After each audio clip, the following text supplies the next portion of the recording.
Botatzen den tiro bakoitzeko beste hainbeste kartutxo doaz lurrera. Mairako izatutakoa mendiarentzako zaborra izan da urte askoan, ohikoa zen zelaiak kolorez beteta topatzea.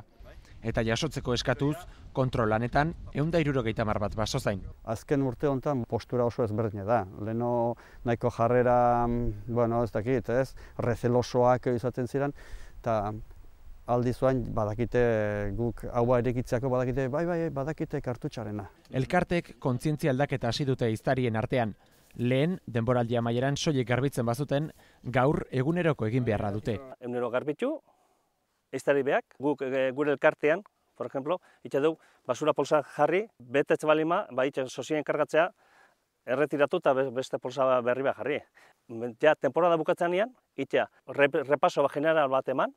2011ko izalegeak aurreko araudia sendotu du.